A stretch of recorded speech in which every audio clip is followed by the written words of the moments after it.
Excellent. Okay. Hi, everyone. My name is Awista Ayazi.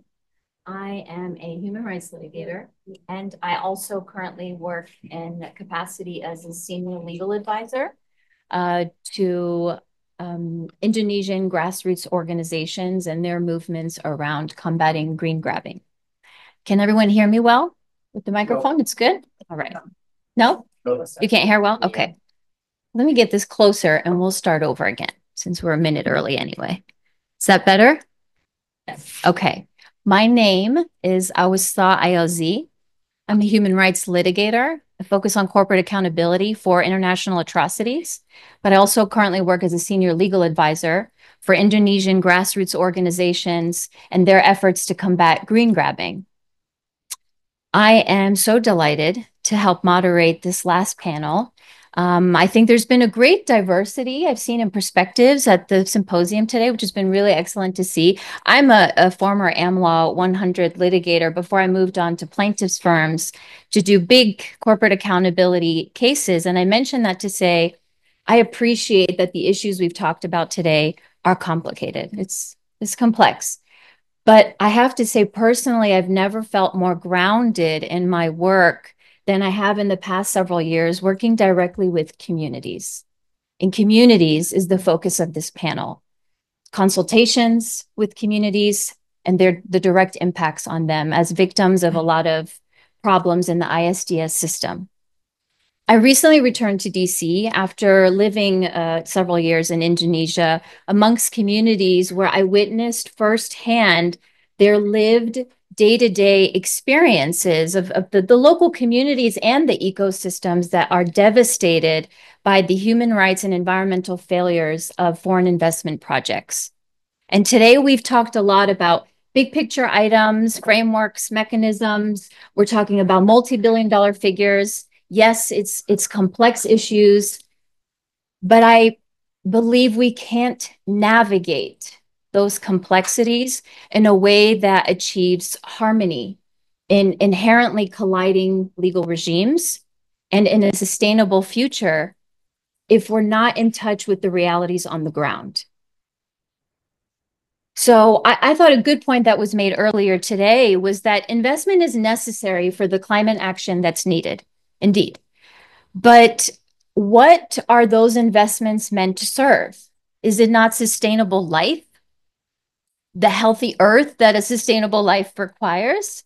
But even when we look at a purely economic perspective and economic interests, we have to remember that 80 to 90% of global industries directly or indirectly rely on Earth's natural and limited resources. Yet ISDS, from what I'm learning still about this space, is forcing states to pay polluters. And like the UN Special Rapporteur on the human right to healthy environment recently said, it's not just a chilling effect on regulation, it's become a primary obstacle to a just energy transition. So I was really inspired, and this is the last thing I'll say. I was inspired by Professor Anaya's excellent keynote to question, how do we evolve to elevate human and environmental objectives in foreign investment rather than navigate around them? And so we have three excellent experts today to speak about these issues. I'll keep the introductions. I've been asked to keep them short, title and name so that we maximize their time. We're going to start with Shireen Foti. She is a senior associate at the International Arbitration Group at Covington and Burling here in DC. Then we'll hear from Upasana Khatri. She's a senior attorney at the Center for International Environmental Law, where she focuses on litigation and accountability for human rights in the context of the climate crisis. And then last but certainly not least, we will hear from Andres Dulante Teo. He is visiting us all the way from Peru. We're so lucky to have him. He is the Dean of the Faculty of Law at Universidad Científica del Sur, and he leads the Environmental Law Clinic there.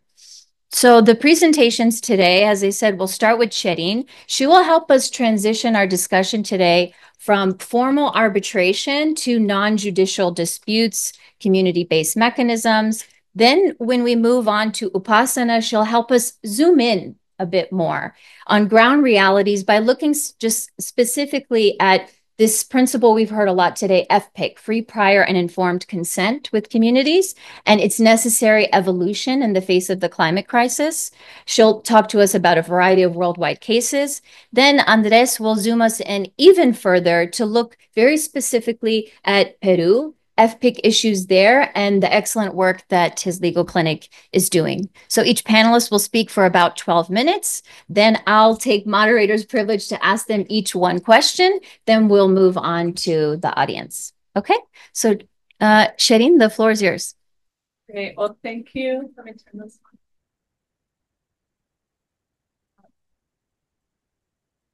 Is that working? Can everyone hear me well? Okay, great. Thank you so much for the kind introduction. I'm really delighted to be here.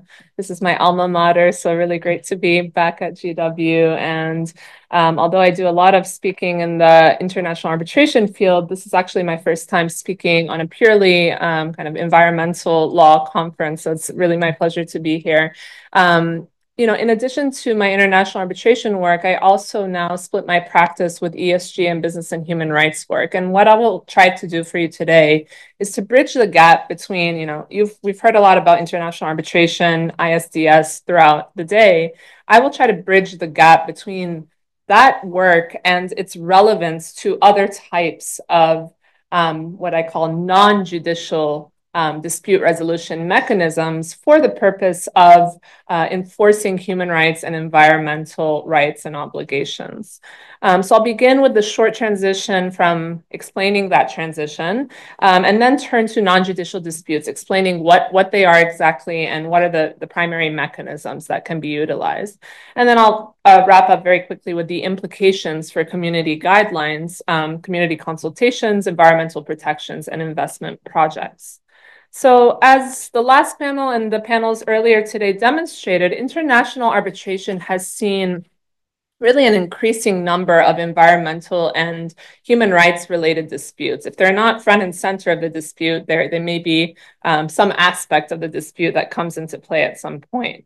And at a very high level, and I can come back to these topics maybe at the end if we have more time, in the international commercial arbitration context, we're already seeing human rights and environmental issues really make their appearance. There are an increasing number of commercial contracts which make reference to human rights and environmental considerations and actually incorporate obligations aimed at protecting human rights, preventing human rights violations, or also, related to environmental or biodiversity protections or obligations.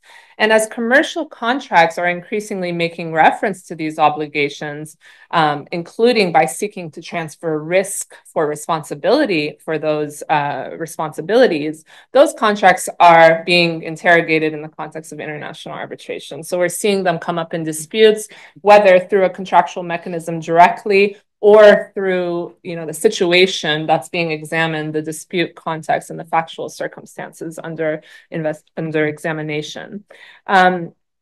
So an increasing number of commercial contracts are incorporating obligations related to human rights, particularly in the supply chain context. And such clauses may include provisions aimed at protecting human rights.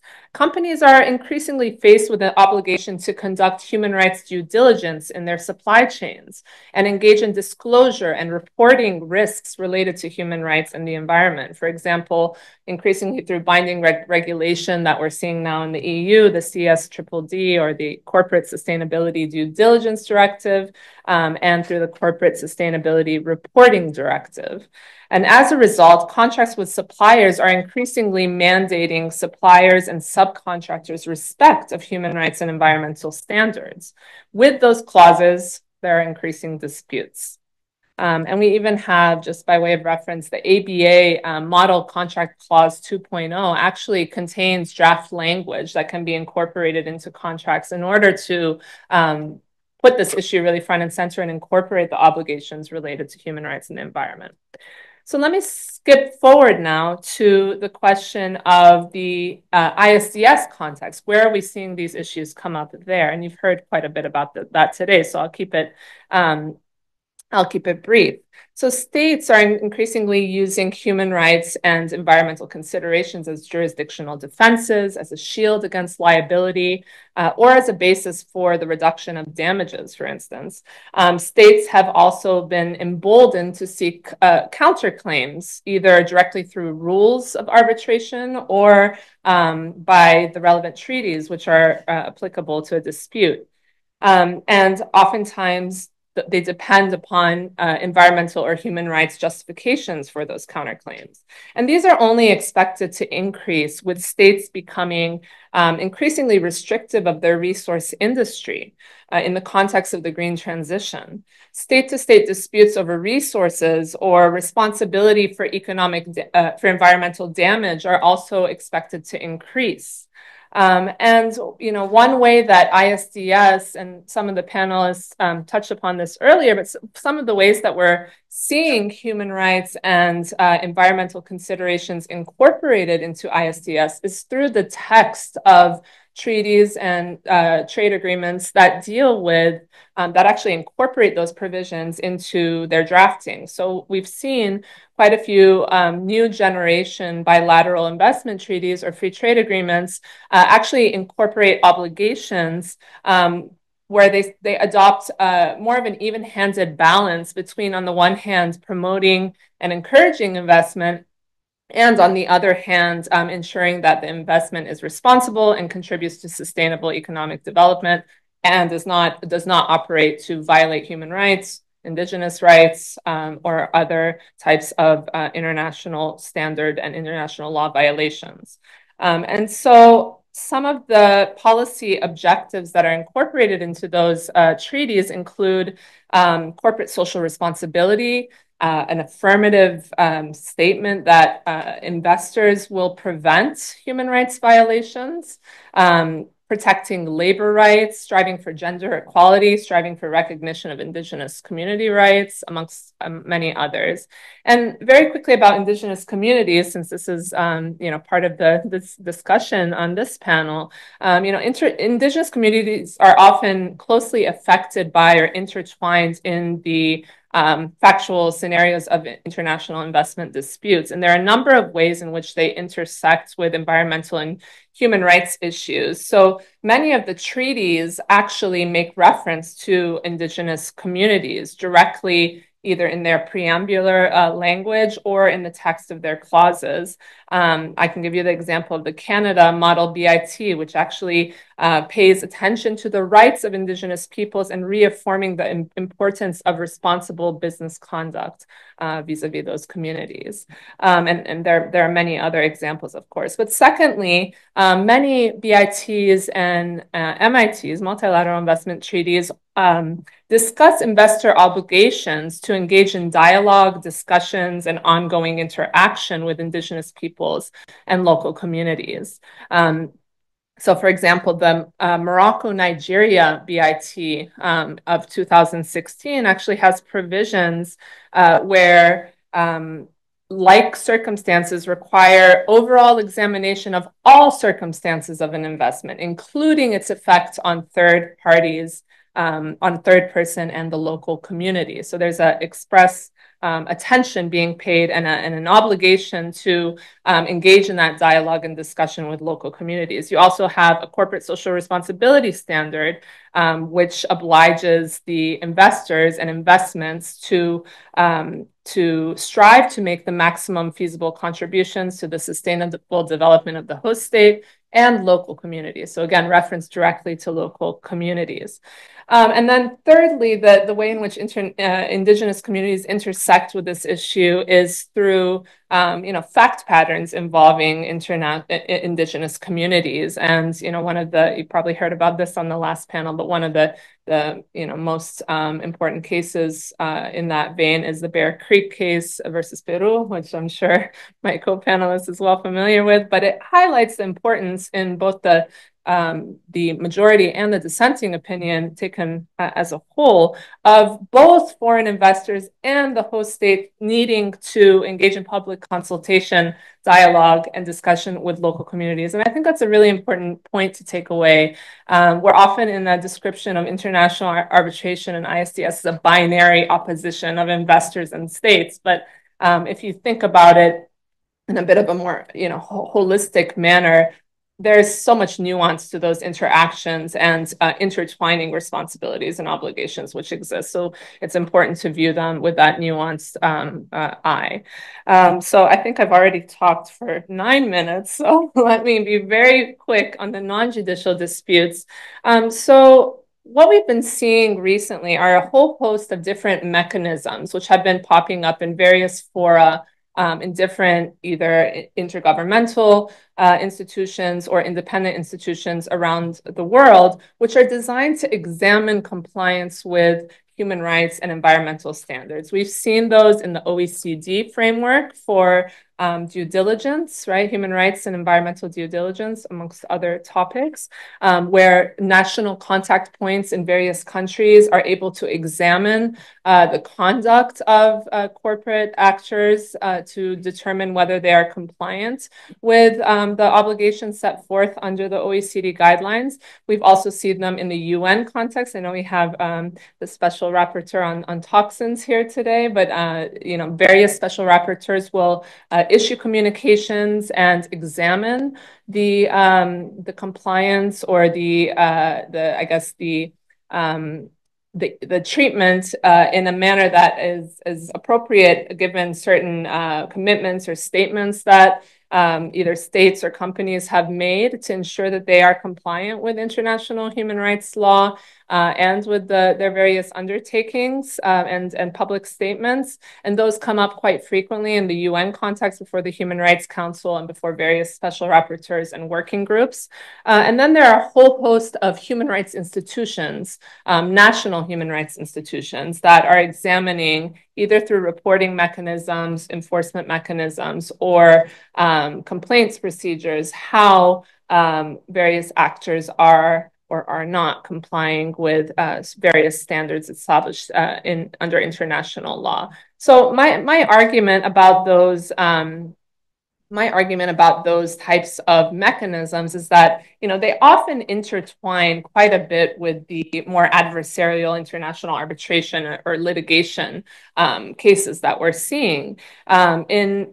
We've seen quite a bit of those cases are maybe non-binding, but they're certainly establishing norms and standards for international law enforcement. And as certain mechanisms are increasingly adopted, which are binding in nature, like the CSDDD in Europe, and now increasingly, in California, there are certain regulations. In certain blue states, there are bills that are on the table for additional obligations with respect to carbon emissions reporting and sustainability reports.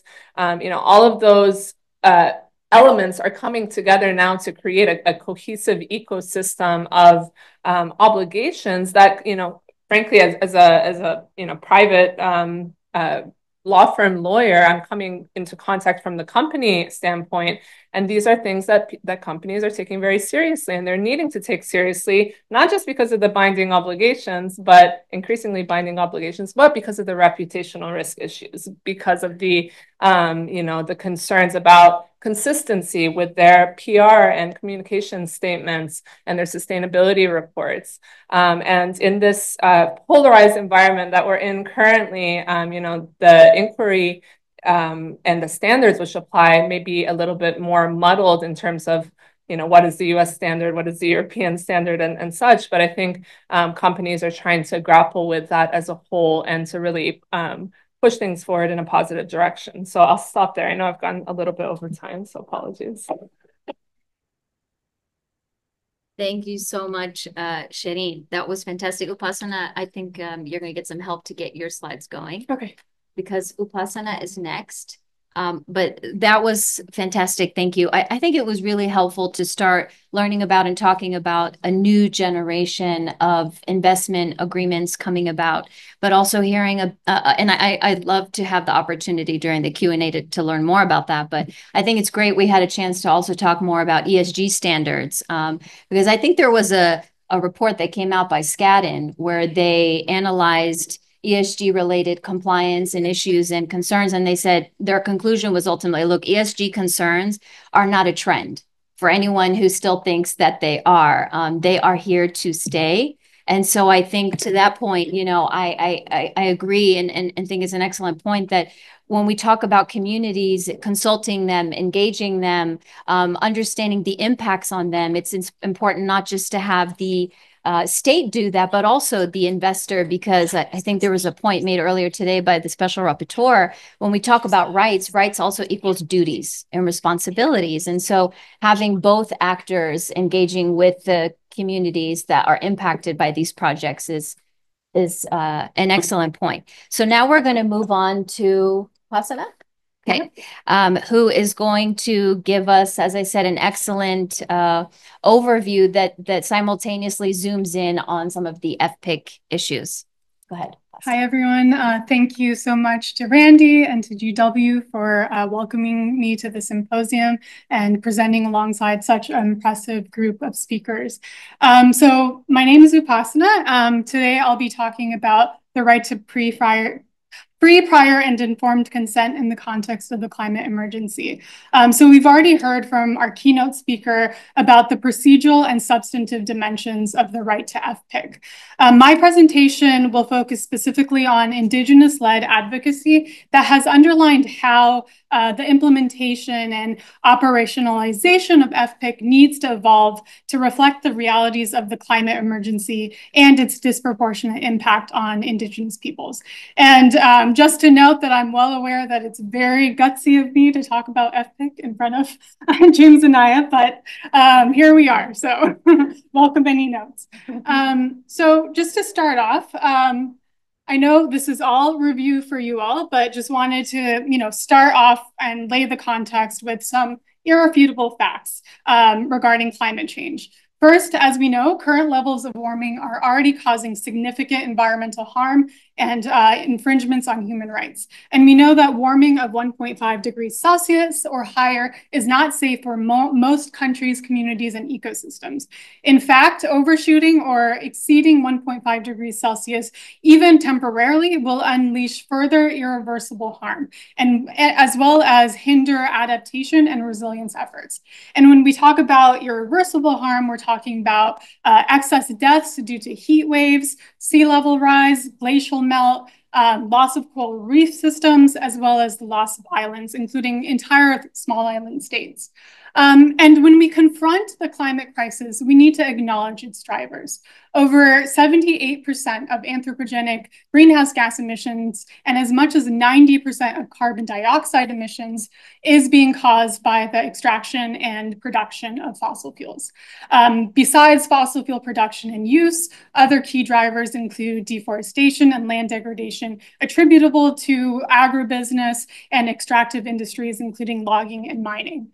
But overwhelmingly, fossil fuels are the key drivers. And so in line with the best available science, including the findings of the IPCC, we know that replacing fossil fuels, phasing away from fossil fuels and renewing them or replacing them with renewable energy and increasing energy efficiency are the most effective mitigation measures for reducing GHG emissions to safe levels by 2030. And why 2030? Well, as all of you might know, this decade, or what we have left of it, is the most critical time that we need to act in order to avoid what I was saying earlier, the overshoot of 1.5.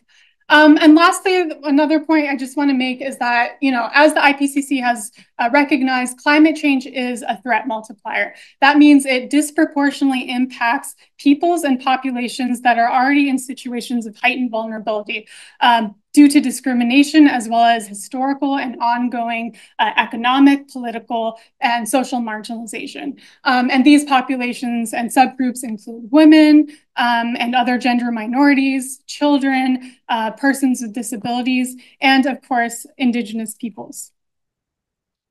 And so, indeed, Indigenous peoples, despite having, globally contributed the least to the climate emergency, are the most exposed to its impacts. As the IPCC recognized, loss of ecosystems and their services has cascading and long-term impacts on people globally, but especially Indigenous peoples and local communities who are directly dependent on ecosystems to meet their basic needs. At the same time, Indigenous peoples are critical agents and allies in climate action. There's scientific, political, and legal consensus on the value of Indigenous knowledge in informing and shaping climate mitigation, resilience, and adaptation measures. Meaningful Indigenous participation is key to environmentally sound as well as human rights-based policies and practices. Yet all too often, they are excluded from decision-making processes around land use as well as climate solutions, even when these proposed activities are occurring on their own territories. So in light of this context and these realities I've talked about, how should the implementation of Indigenous peoples' rights to FPIC and to consultation evolve and adapt to the climate crisis? And so to answer this question, we'll look at several examples of Indigenous-led litigation and advocacy and some of the legal arguments that are being raised in these cases. So first and foremost, what we're seeing is increasingly Indigenous peoples challenging the legality of permitting around major foreign investment projects, including fossil fuel development, when the decision-making processes around the activities do not adequately assess and communicate the corresponding climate-related risks, including within the context of the FPIC and within FPIC and public consultations. So to illustrate that, I'll talk about two cases. I know I have three up here, but for lack of time, I'll discuss the first and the third. So the first case is the Wild Coast litigation, which arose in South Africa. And it's a case that was challenging the exploration rights of Shell and Impact Africa to basically conduct seismic surveys in this relatively pristine and untouched tract of ocean and coastline off the coast of South Africa.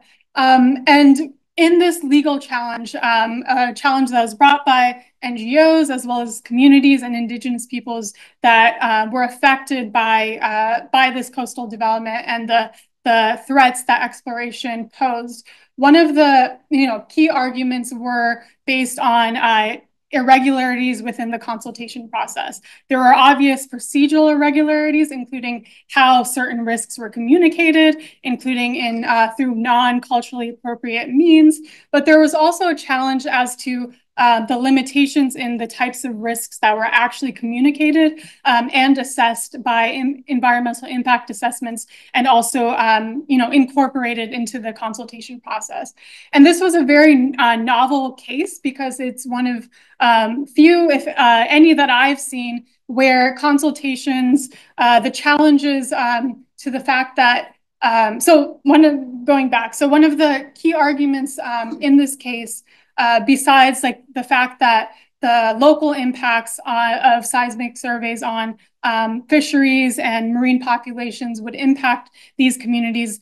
Besides those risks, another type of risk that wasn't assessed were the downstream impacts of this exploration activity. And so even though exploration is mainly to locate fossil fuel reserves, the communities argued that exploration licenses essentially open the door. Often there aren't processes and impact assessments and consultations that follow the exploration phase in a lot of countries' frameworks. And so the argument was that by ignoring this key risk, which is the GHG contributions that this activity would unleash, there was not respect to the consultation process and the fact that these processes need to be fully informed.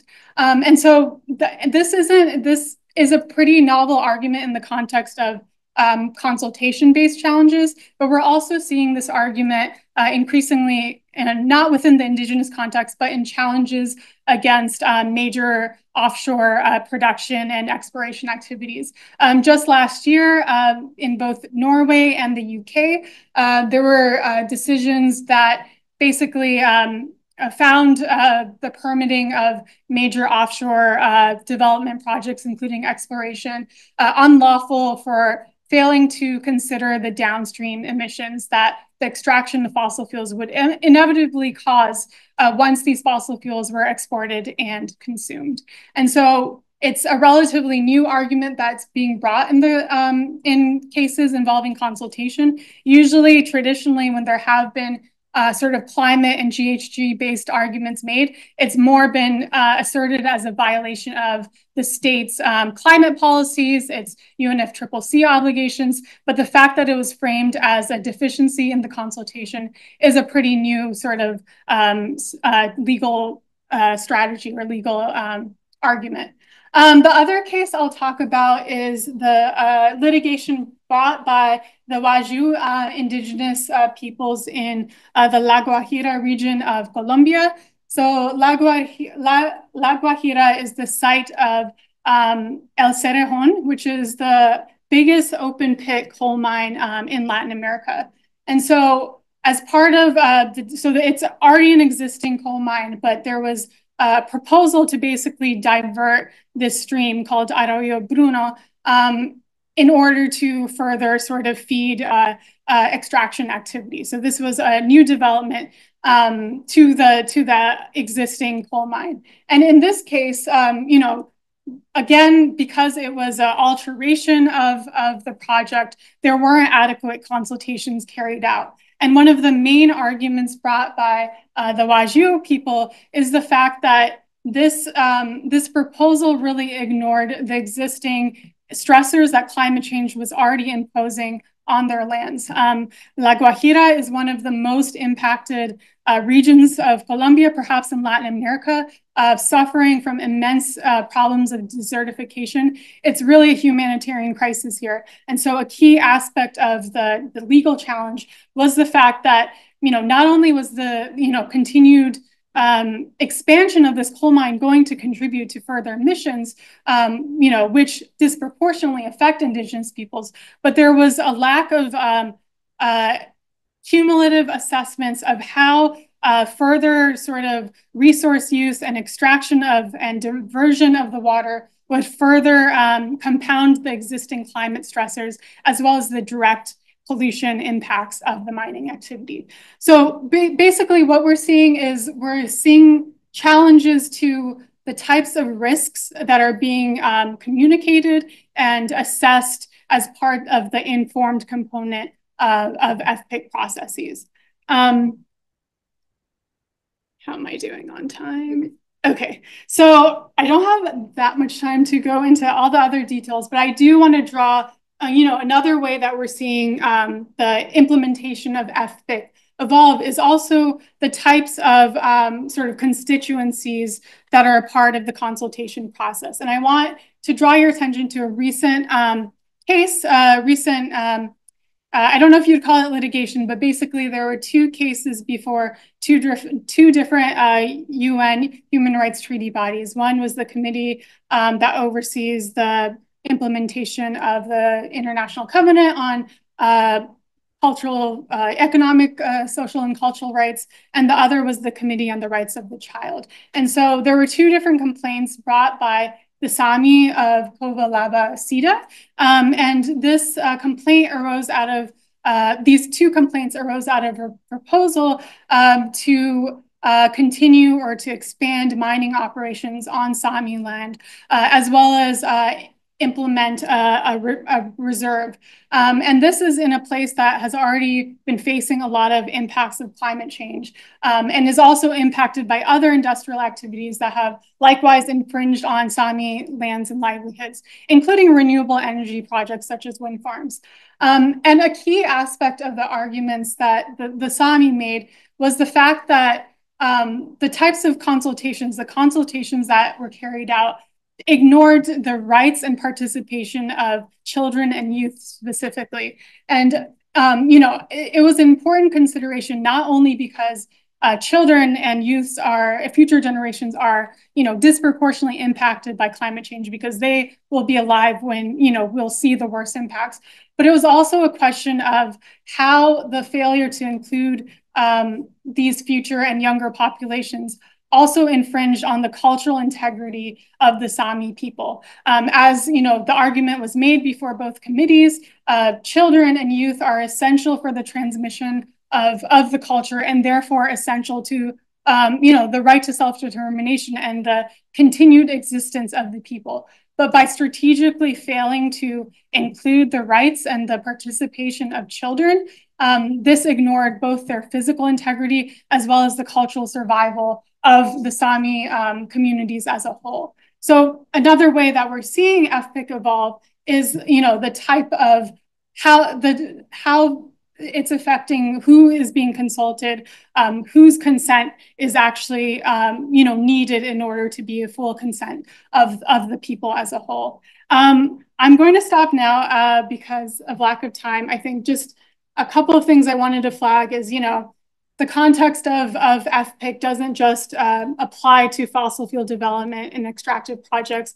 There's a huge issue with green grabbing for, carbon offset projects, as well as for very speculative technologies that pose independent risks to human rights, including geoengineering. And then, of course, as I mentioned before at the Sami, there's also land grabs due to things such as renewable energy. So, the FPIC must evolve, and in many cases, FPIC does not apply in these cases of green projects. Often there can be arguments made for public interest, but again, the implementation of FPIC needs to evolve so that it's applied with as much force to climate solutions as it is to climate drivers. And I won't get to my last slide, but I'm happy to take questions later. Thank you.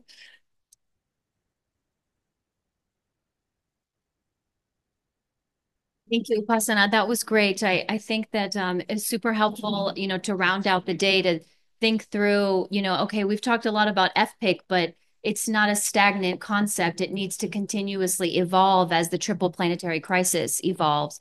And if prior consent is truly to be informed, how is it informed if we're not including climate-related risks in the implementation of foreign investment projects?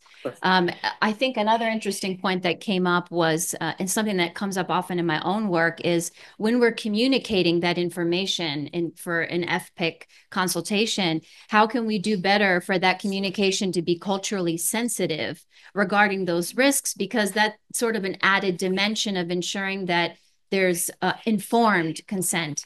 And then there's a final point about intergenerational justice that I'm so glad came up in a bit more detail, because I think it's a challenging area that's evolving with human rights and environmental justice because of the differing value systems where, when we look at West versus East or North versus South, there's a lot of cultures that are not community centered or don't look at where their cultural values aren't necessarily connected to responsibilities to the future.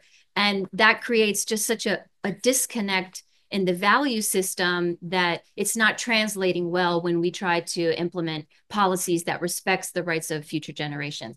So thank you so much again to Upasana, and we're going to give the floor now to Andres.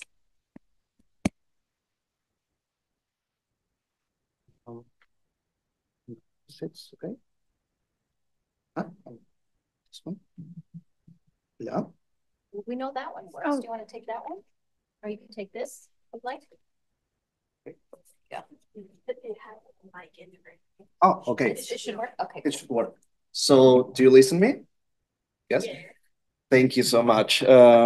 First of all, I want to thank Dean Randall Abate for his kind invitation. He was recently in Lima with a group of students and the first promotion of the first environmental LLM in Peru that we have launched with Científica del Sur University was a very interesting series of lectures about climate change law. And I also want to thank Giovanna Hitmondi for all your work for this symposium. It has been amazing.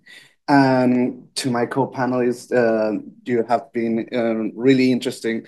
And I want to address some of the topics that has my prior co-panelist has spoken about, but in the focus of Peru and the Peruvian legal system.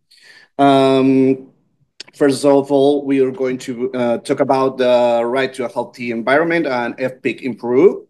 There has been some challenges in the recent years to fulfill those kind of rights.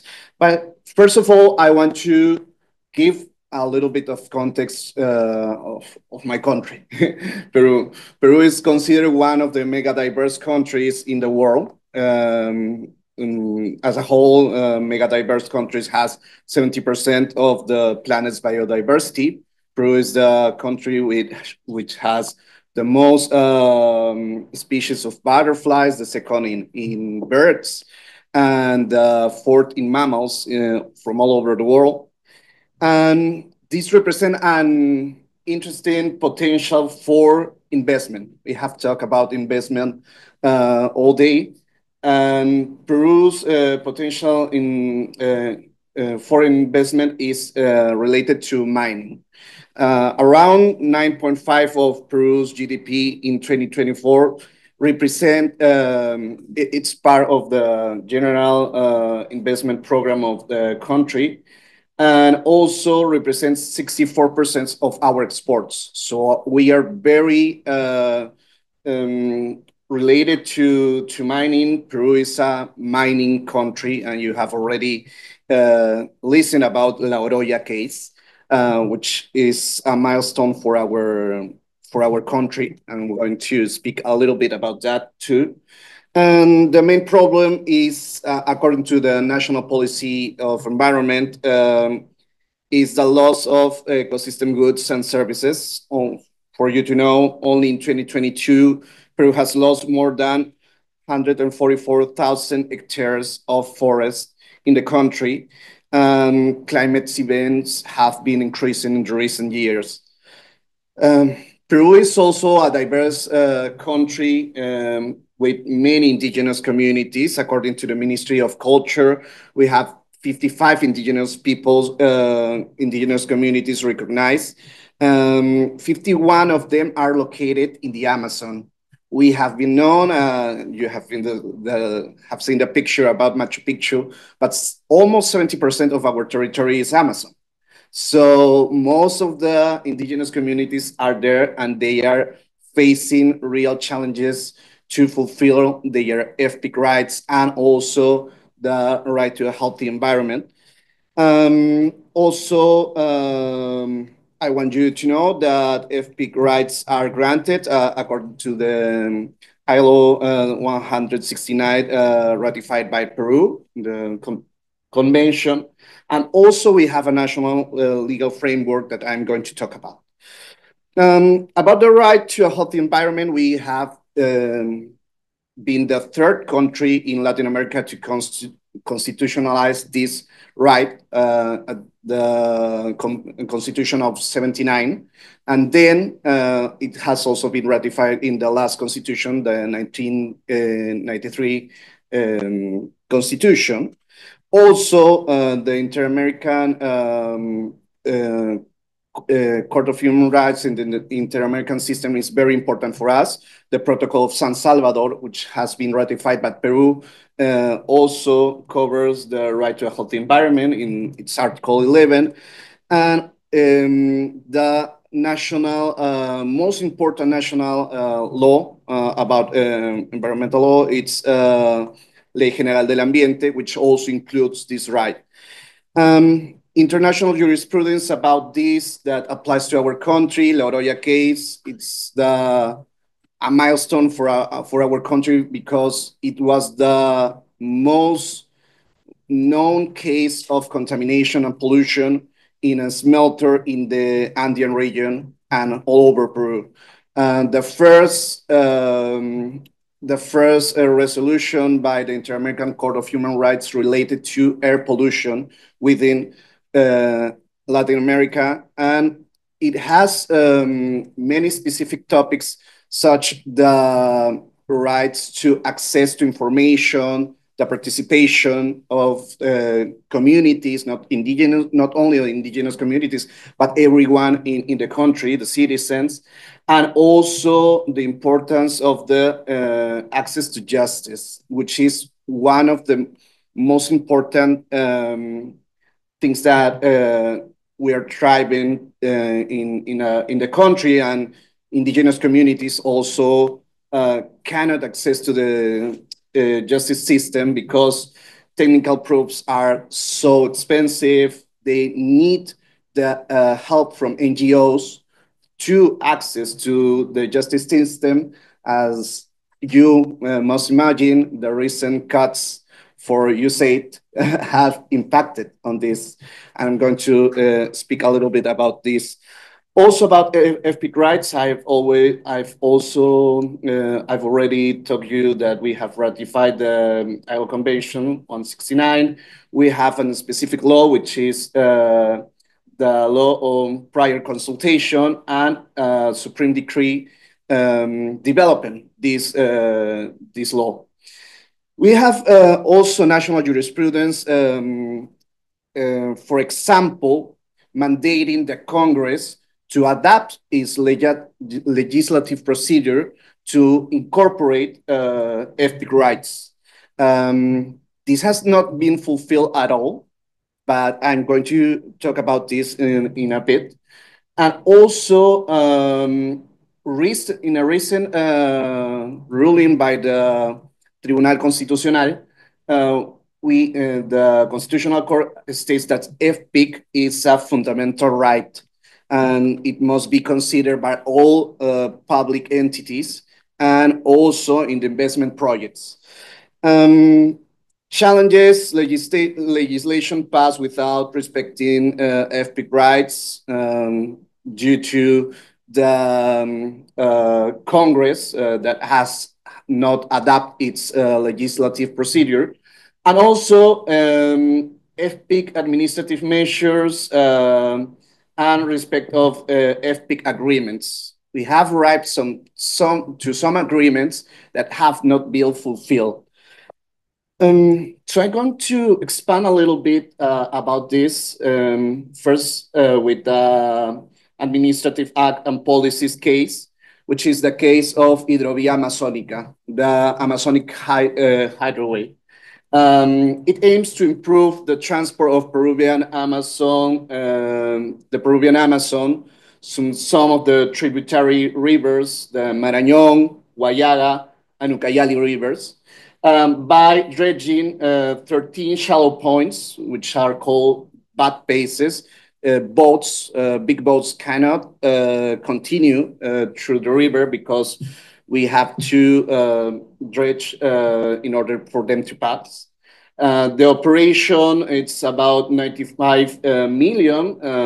It was concession for a period of 20 years to Cohidro Consortium, Peruvian-Chinese consortium. Cohidro wanted to advance this project after the Agency of Investment Promotion granted the concession. It wanted to advance without prior consultation.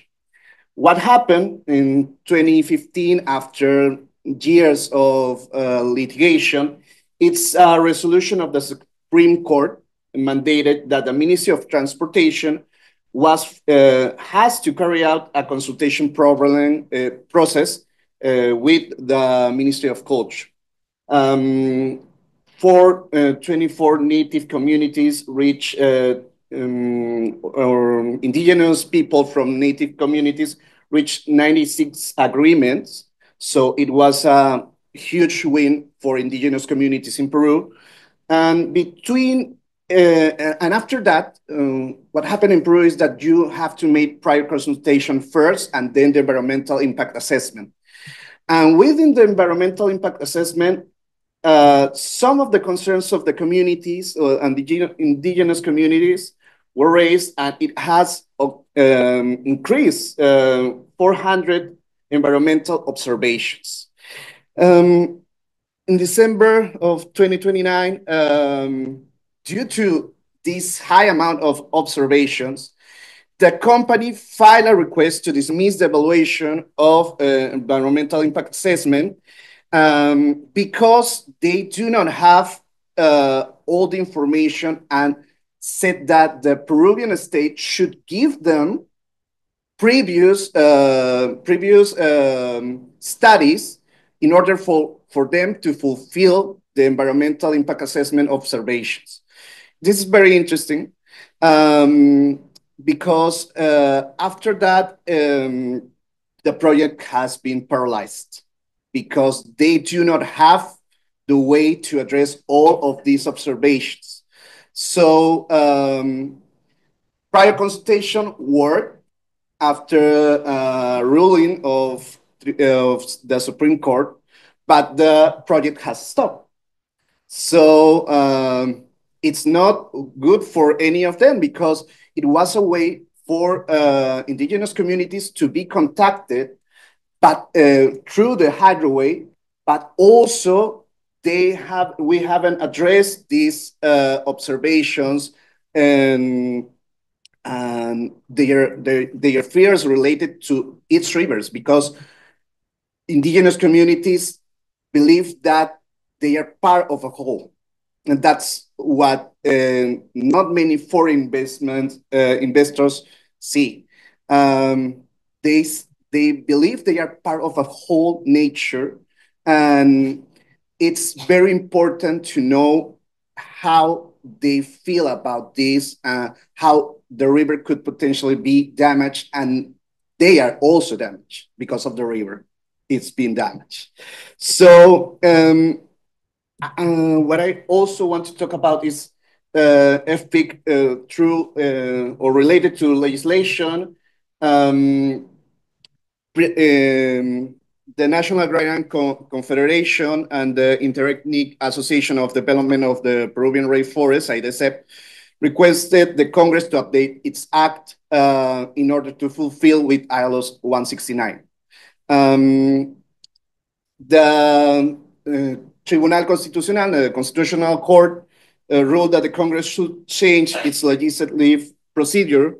However, they are working on this, and they have not updated its act in order to fulfill with FPIC rights through the legislative procedure.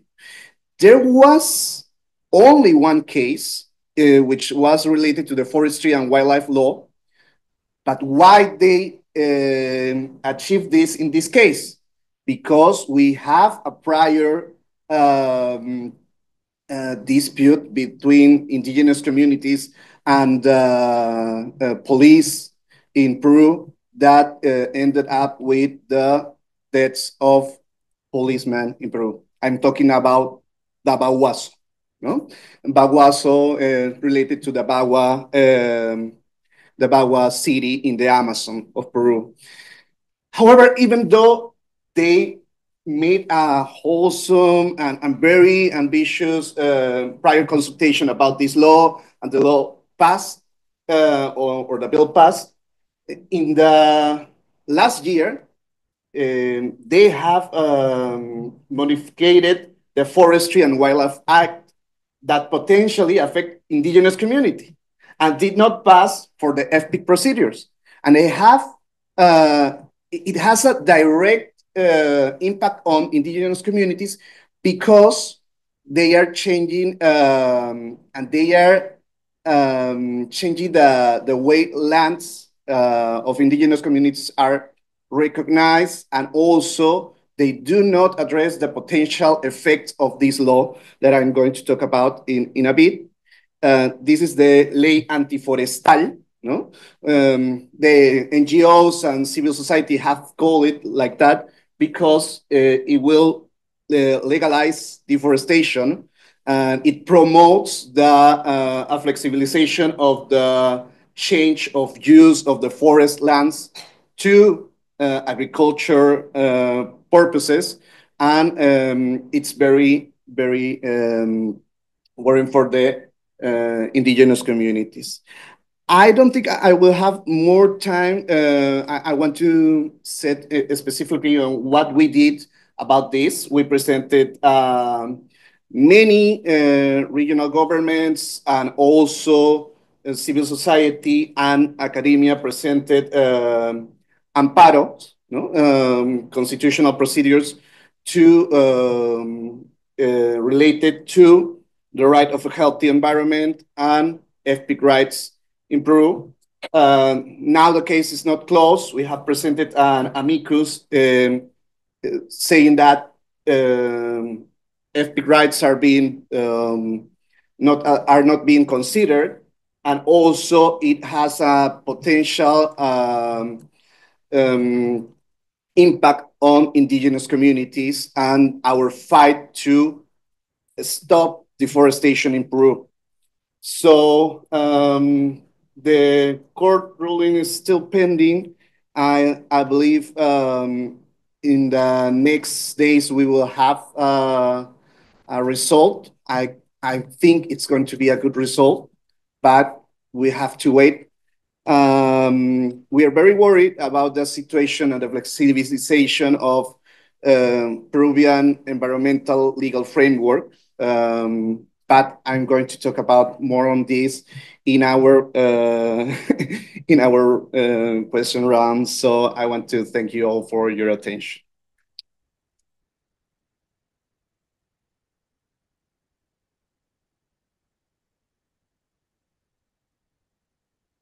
Thank you, Andres. I think those were some really powerful lessons from Peru on how even when, Peru was one of the leaders in getting FPIC codified into a legal framework and getting that kind of formal recognition, still implementation tells a different story. And I really want to maximize Q&A time. So I'm just going to jump right into asking our panelists a question. Andres, since we finished with you, I'll start with you. You highlighted how Peru's FPIC framework has been weakened in recent years. Do you see this as part of a broader trend in Latin America? And if so, what strategies, whether they be legal or advocacy-based or otherwise, are working to resist against these kind of legal rollbacks? Thank you for your question. Definitely, this is part of a broader trend in Latin America. I believe you know about Bukele in Salvador and Milei in Argentina, which are presidents that do not believe so much in environmental legal framework and FPIC rights. As a matter of fact, what has happened in El Salvador is that they have been cutting the budget for the Ministry of Environment, while Milei in Argentina has the Ministry of Environment has become a subsecretary of the Ministry of Interior. So, and also, I believe some of you may have heard about Milei speech at the climate change topic recently, that he do not believe in climate change, and he's following almost step by step the current US administration views. He wants to get out of the Paris Agreement after Trump say that wanted the US to get out of the Paris Agreement. So this is a trend in our countries, and many of the future elections in Latin America are having Bukele and Milei as models So it's very frightening for us because some of the Peruvian candidates have already said that they want to make more flexibilization on legal framework related to environment to diminish on the legal entities that fulfill the right to a healthy environment in Peru. And also, it's very common that we have in Peru candidates presenting themselves as the new Milei or the new Bukele. So this is important, but also civil society, academia, and indigenous people are fighting this because they are using actively some ways to achieve the fulfillment of its rights. One case is La Oroya. Recently, we have participated as the legal environmental clinic of Universidad Científica del Sur has participated in the advisory opinion of climate change and the emergency crisis, and the Inter-American Court of Human Rights. I had a student, and I went to Manaus in Brazil to talk about this. And also within the national judiciary and courts, we have achieved these milestones like the Hydroway case. And so it's possible for continue fighting through strategic litigation. Well, it's definitely helpful to, inject hope into the conversation throughout the day. That's really great. Thank you for sharing your insights, Andres.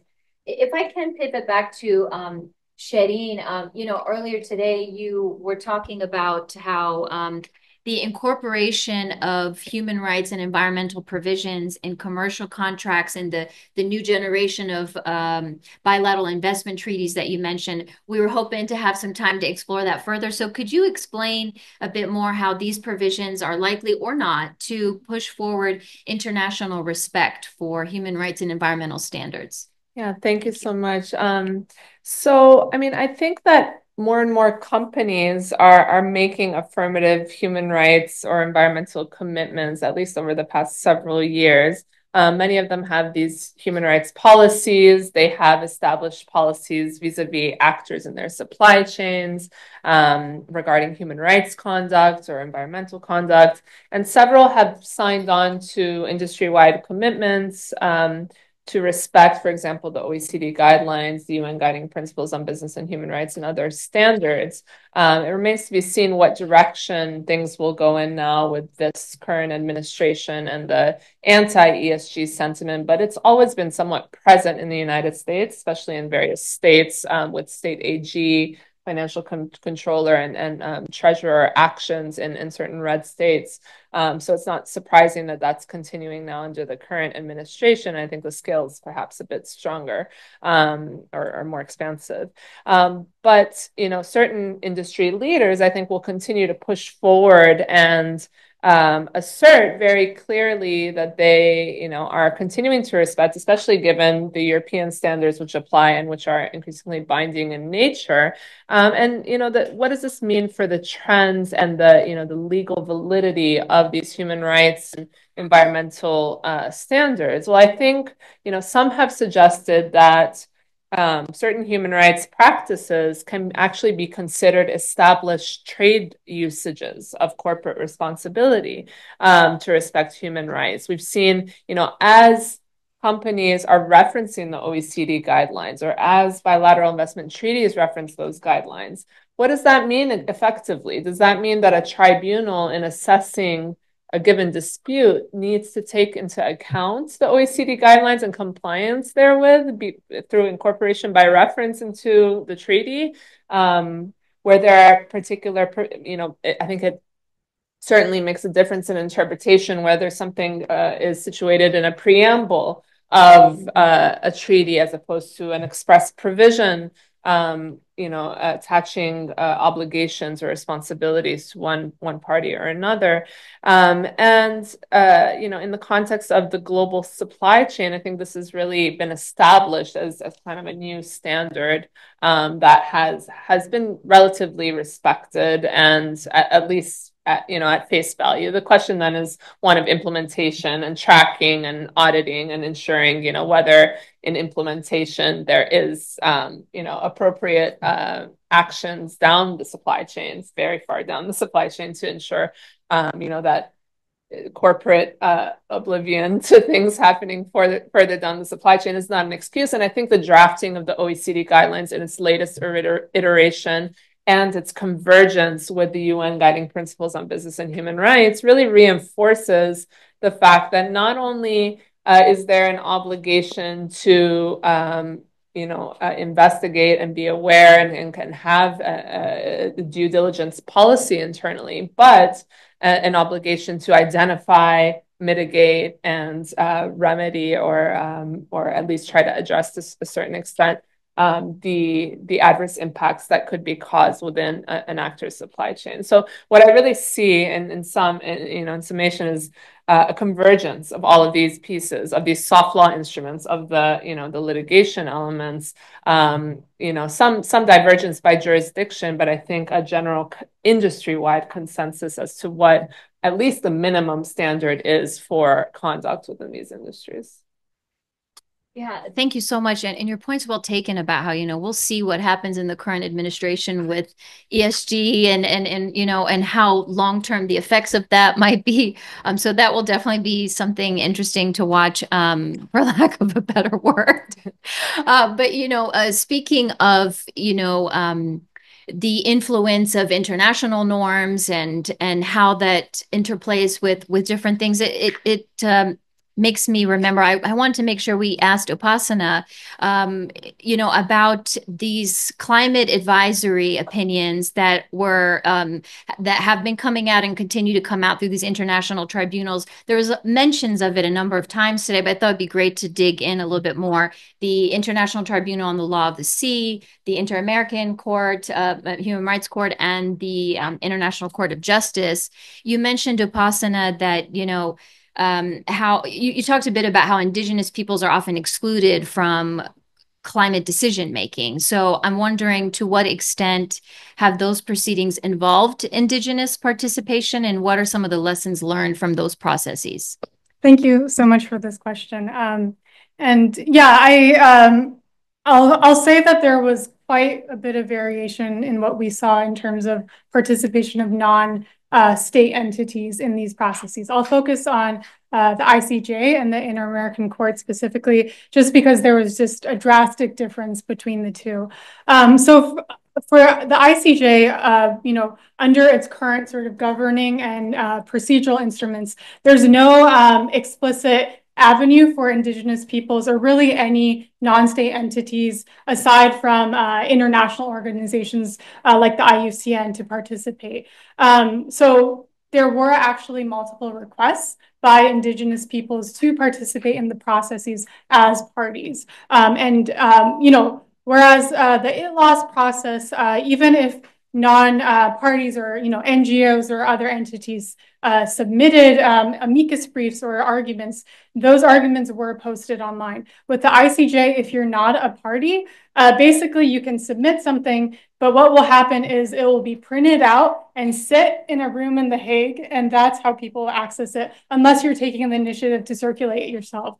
So basically, it really limits the amount of civil society participation. But the added sort of arguments that Indigenous peoples were making is that they should be allowed to participate, not as civil society, but as sovereign entities. And unfortunately, both of those requests were denied. And this arguably goes against UNDRIP, which does explicitly, provide that UN organs should establish the ways and means of ensuring the participation of Indigenous peoples on issues affecting them. The ICJ, being under the auspices of the UN, is arguably bound, by this norm. And it's also disappointing because the ICJ has made exceptions in the past. In the Chagos archipelago litigation, Indigenous affidavits, Indigenous testimony was very important. That's not to say that, in my mind, this doesn't delegitimize what will come out of the ICJ. It's a very important process, but I think the experience has definitely driven this desire for reform in the ways that Indigenous peoples and other stakeholders can participate. And I want to contrast just very briefly on the very different experience before the Inter-American Court of Human Rights. There, the court had 17 different submissions by Indigenous peoples, communities, and organizations. It explicitly held hearings in Manaus, whereas there were hearings in Barbados that was more for civil society, for NGOs, for corporations, or the one corporation that made a submission. Manaus was dedicated exclusively to communities, including Indigenous peoples. And I want to emphasize, and just the importance that was symbolically, but also in how we're seeing climate litigation move forward. I've worked alongside a lot of climate scientists, and there is some fear amongst them of, creating a threshold for the evidentiary standards that are not accessible around the world. And I think the fact that the Inter-American Court allowed the opportunity for Indigenous testimony on how they're seeing impacts could offer the opportunity for Indigenous, anecdotal data, anecdotal evidence of impacts, Indigenous knowledge of impacts, rise to the same level as, our conceptualizations of scientific knowledge, which the former UN Special Rapporteur on Indigenous Peoples, Scali, made a very strong argument that we need to stop this dichotomy of what constitutes Indigenous knowledge and what constitutes scientific knowledge, that it's the same thing. Indigenous knowledge is scientific knowledge. And I hope that will be addressed by the Inter-American Court's decision, which is expected to be more progressive. And I hope they'll also address questions such as the application of FPIC in the context of the climate emergency. Sorry for the long answer. No, those are really great insights. And, we've covered a lot of ground in this panel, from international tribunals to very localized issues in Peruvian communities. So I imagine there are questions. So let's open it up and see, what would you like to ask the panelists? Yes. Thank you. Good afternoon to everyone. My name is Carolina. I am from Ecuador, and I work now in a project that is related to focus in reducing the harmful effects of forest fire in the nature ecosystems and in communities. We work with park rangers and Indigenous people. And right now we depend also on international fundings.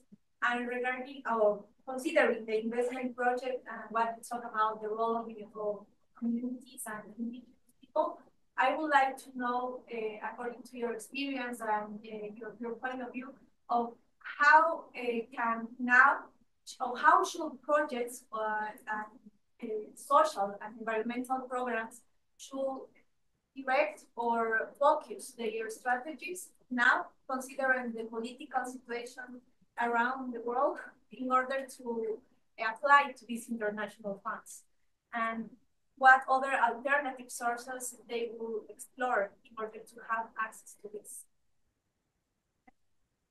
You want to take that? I don't think I'm qualified to answer that. I don't think I have the knowledge of the funding systems to be able to answer your question. But in terms of maybe the consultations process, prior to engaging in an investment, which I think is slightly different than what you're asking, I can maybe comment. That's a different question though, right? Yeah. I don't know if either of you have thoughts. If I could ask you to repeat part of the question again. How should the projects adapt their strategies now in order to access to international help, international funding, considering the important role of Indigenous? Yeah.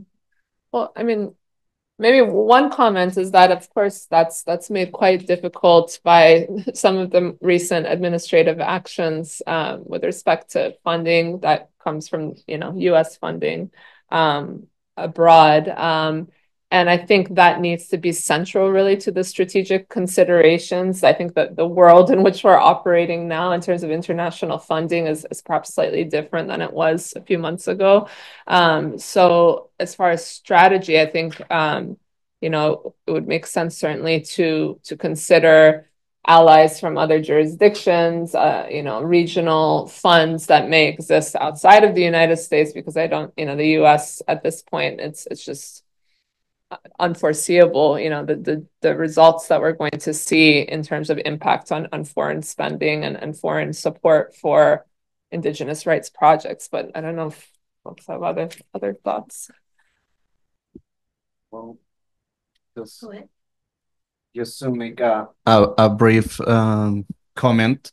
We have suffered from this in Peru due to the recent USAID cuts. And it's very challenging for us because also not only those cuts have affected the support for indigenous communities to access to the judicial system, but also we had a national act related to NGOs that has been, it's changing some of the articles and saying that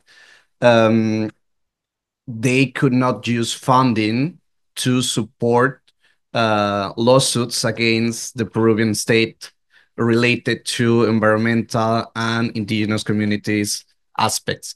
So we will have to, what we are doing in Peru is to change the views to other jurisdictions like the European Union that have been constructing all of this legal framework that is also going to have an impact on European investors who goes to Peru and they have to respect forest specific alignments.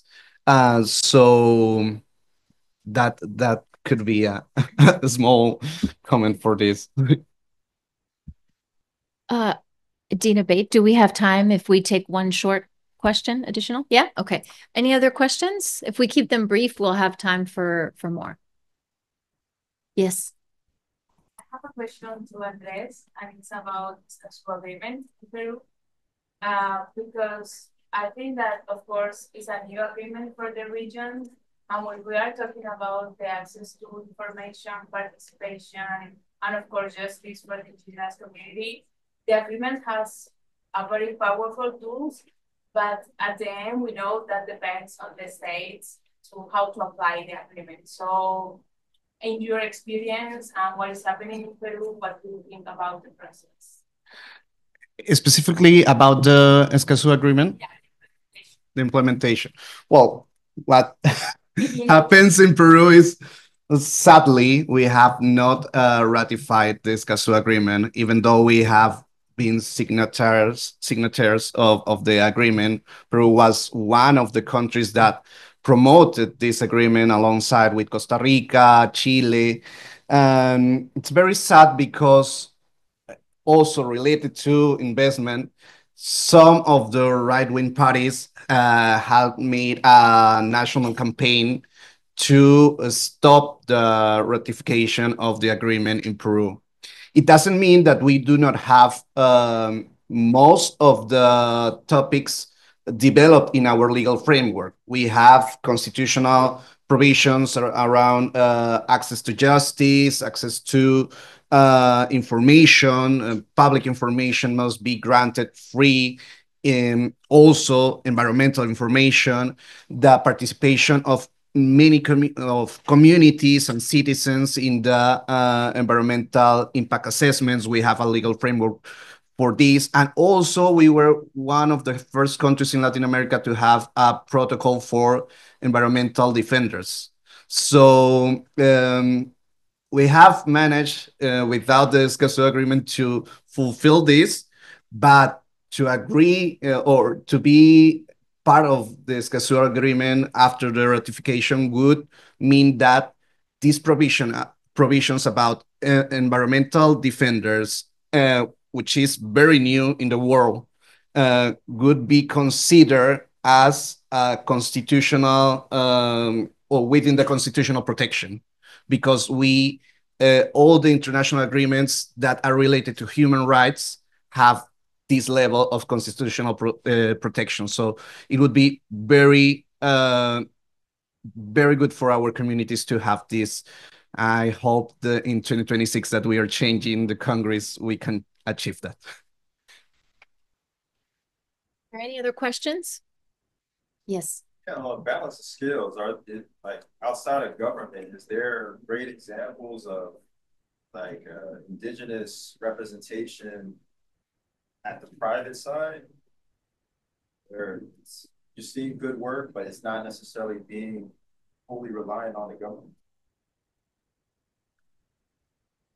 Well, I mean, I don't personally work on that, but I think our previous or keynote speaker, addressed like the opportunities there are when there is self-governance, not only over sort of decision-making around land use, but in the administration of business. And so I don't have outside of the context of sort of like state-driven consultation processes that are linked with corporate development projects. I haven't seen, there are instances, for instance, of, I don't know if it's necessarily what you're asking about, but there are also structures called operational grievance mechanisms, which are established by companies, and they offer sort of a space for redress for communities within the framework created by the company. As of yet, I haven't seen really any great positive examples of that, but there are sort of structures or in theory frameworks in place that are being implemented by companies. But the problem with those is the lack of oversight, the sort of the ways that they any sort of aggrieved party could turn to other forms of remedies if they're not sufficient within the system imposed by the company. But yeah, I don't have experience. I'm not saying that it doesn't exist, but maybe. Yeah, maybe I can add a bit to that. I mean, particularly on the grievance mechanism piece, which is, I think at some point it was just, an empty structure that was implemented in certain companies. But at a given point in time, especially when that, I wouldn't call it a requirement yet, but that increasing trend and norm became part of the European system of due diligence, as having a grievance mechanism as part of your due diligence internal structure.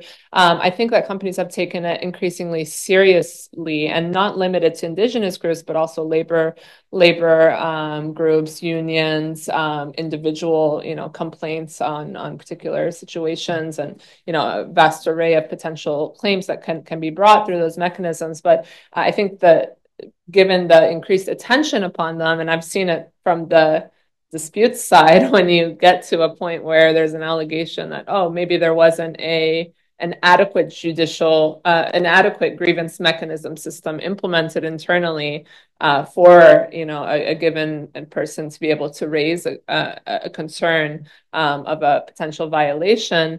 While companies now are taking that far more seriously and actually ensuring that their internal due diligence mechanisms are sufficiently robust, that there's reporting upwards, that the complaints that come in or the grievances that come in are escalated or allotted to the appropriate teams or the appropriate regions, and then remedied to the extent that they can be, and to the extent that they're, number one, there's investigation and validity to the claim, and then, investigation as to what the appropriate response should be. So I think they're becoming stronger. Are they where they need to be? I think it differs across sectors and across, who is the industry player? Are they a leader in the industry? Are they just trying to keep up with the basic, the trends? And so there's variation, I think, but I think the industry leaders are certainly pushing for like a very robust type of internal grievance mechanism structure. So maybe the fact that we don't know of the examples means that they're working well, perhaps, but we'll see. Well, I know we've reached the end of the day and everybody's just kind of, ready to tap out. But I'm glad everyone stuck around for this fantastic panel. Let's give them a round of applause.